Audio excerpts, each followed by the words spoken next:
السلام علیکم، خوش آمدید۔ امید ہے آپ سب خیریت سے ہوں گے، ٹھیک ٹھاک ہوں گے۔ سردار عبداللہ سدوزئی آپ کی خدمت میں حاضر ہو چکا ہے۔ آج ہم بہت ہی امپورٹنٹ ٹاپک پر بات کرنے والے ہیں، بہت ہی خاص پیغامات کے بارے میں ہم جاننے والے ہیں۔ تو چلیے شروع کرتے ہیں۔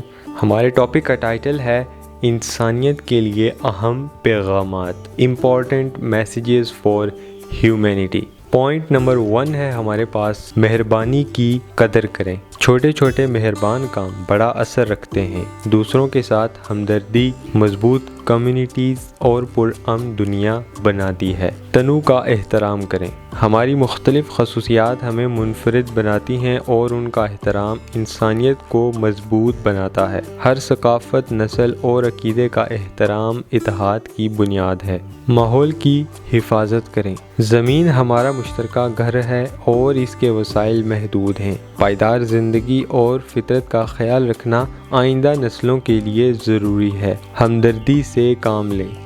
دوسروں کے نقطہ نظر کو سمجھنا فاصلے کم کرتا ہے اور ہم آہنگی کو فروغ دیتا ہے۔ سننا اور سمجھنے کی کوشش کرنا تعلقات میں تبدیلی لاتا ہے۔ امن کو فروغ دیں۔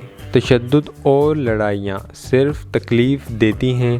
ذاتی اور عالمی سطح پر پرامن حل تلاش کرنا بہتر مستقبل کے لیے ضروری ہے۔ وقت کی قدر کریں۔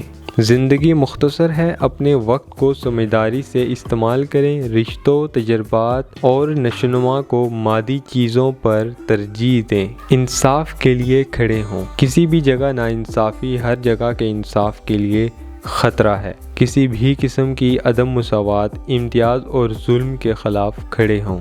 سیکھنے کے نظام کو اپنائیں۔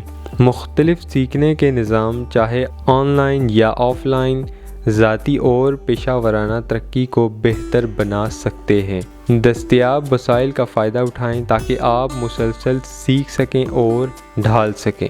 شکر گزار رہیں۔ جو کچھ آپ کے پاس ہے اس کی قدر کرنا خوشی کا باعث بنتا ہے۔ شکر گزاری توجہ کو کمی سے ہٹا کر موجودہ اور قیمتی چیزوں کی طرف لے جاتی ہے۔